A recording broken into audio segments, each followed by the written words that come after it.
नमस्कार, मी पंजाब डक. आज आहे 28 डिसेंबर 2025 आणि मी माझ्या हरभऱ्याच्या प्लॉटमधून सगळ्या महाराष्ट्रातल्या शेतकऱ्याला अंदाज देणार आहे. कारण की बऱ्याच शेतकऱ्याचे फोन येले, थंडी कधीपर्यंत, कधी आभाळ येणार आहे, कधी टरबूज लावात, कधी ऊस उगवणार आहे आमचा.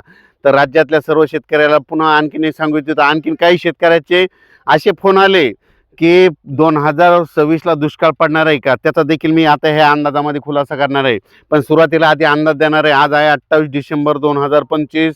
आणखीन जवळपास 3 जानेवारीपर्यंत, म्हणजे 3 जानेवारी 2026 नवीन वर्षामध्ये 3 जानेवारीपर्यंत राज्यात थंडी राहणार आहे. 4 जानेवारीपासून म्हणजे जानेवारीच्या पहिल्या आठवड्यात मात्र राज्यात अंशतः ढगाळ वातावरण राहणार आहे. पाऊस काय येणार नाही, मात्र ढगाळ वातावरण राहणार आहे. म्हणून हा अंदाज महाराष्ट्रातल्या खास करून सर्व जनतेने लक्षात द्यायचा. सांगायचं झालं तर पूर्व विदर्भ, पश्चिम विदर्भ, दक्षिण महाराष्ट्र, उत्तर महाराष्ट्र, कोकणपट्टी, खानदेश सगळीकडं चांगलं ढगाळ वातावरण राहणार आहे. त्याच्यामुळं हरभरा पिकाला फुलं लागतात. ज्यांना टरबूज उगवण्यासाठी फायदा आहे, ऊस उगवण्यासाठी खूप देखील फायदा आहे. म्हणून हा अंदाज सर्व शेतकऱ्यांनी लक्षात घ्यायचा. म्हणजे सांगायचं झालं तर नवीन वर्षात जानेवारीच्या पहिल्या आठवड्यात राज्यात ढगाळ वातावरण राहणार आहे, पण महाराष्ट्रात मात्र पाऊस पडणार नाही. म्हणून हा अंदाज सर्व शेतकऱ्यांनी लक्षात घ्यायचा. म्हणजे सांगायचं झालं तर जितके विभाग आहे, पूर्व विदर्भ, पश्चिम विदर्भ, दक्षिण महाराष्ट्र, उत्तर महाराष्ट्र, कोकणपट्टी, खानदेश सगळीकडे जूनच्या पहिल्या आठवड्यात जानेवारीच्या पहिल्या आठवड्यात चांगलं ढगाळ वातावरण राहणार आहे. म्हणून हा अंदाज सर्व शेतकऱ्यांनी लक्षात घ्यायचा. पण राज्यात मात्र आणखी शेतकऱ्याचे फोन आले की 2026ला दुष्काळ पडणार आहे का. शेतकऱ्याला सांगू इच्छितो की 2026मध्ये सरासरी इतकाच पाऊस पडणार आहे. उदाहरण सांगायचं झालं तर तुम्हाला एक उदाहरण म्हणून सांगू शकतो की एक समजा आमचा परभणी जिल्हा आहे, तर आमच्या परभणी जिल्ह्यामध्ये दरवर्षी 650 ते 700 मिलीमीटर पाऊस पडतो. तर सरासरी तितकाच पडणार आहे.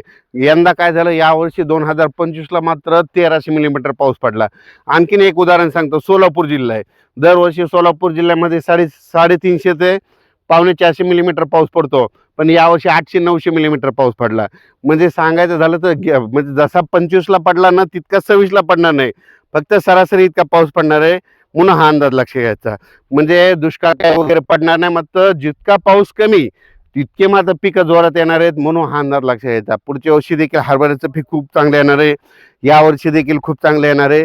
आणि हे पाहू शकता, आपला 48 दिवसाचा हरभरा आहे आणि याला रेन पाईपनं पाणी दिलं, आणखीन देखील पाणी चालू आहे. कसा प्लॉट आहे, असं पीक यावं लागतं. म्हणजे जे निसर्गाच्या भरोशावर ना, त्या पिकाला आणण्याची माणसामध्ये धमक पाहिजे, तर तो खरा शेतकरी असो.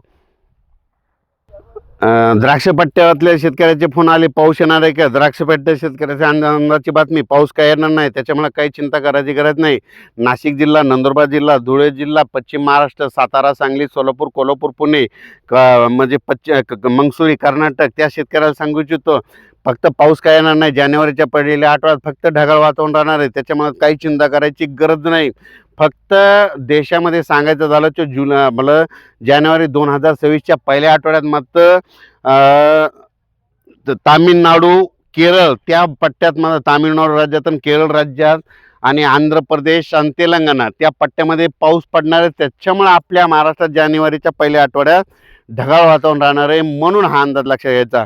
मध्य प्रदेशकडं देखील बेतूलच्या पलकडं, तिकडच्या बेतूलच्या पलकडं मध्य प्रदेशकडं तिकडं पाऊस पडणार आहे. मध्य प्रदेश, बेतूल तिकडल्या भागात थोडीफार गारपीट होईल. त्याच्यामुळे काय होणार आहे, अमरावती, मोर्शी तालुक्यात जास्त, पश्चिम विदर्भात मात्र अमरावतीकडे तिकडं जरा जास्त आभाळ येणार आहे. म्हणून हा अंदाज सर्व शेतकऱ्यांनी लक्षात घ्यायचा. अचानक वातावरण बदल झाला तर लगेच एक अंदाज दिला जाईल. धन्यवाद.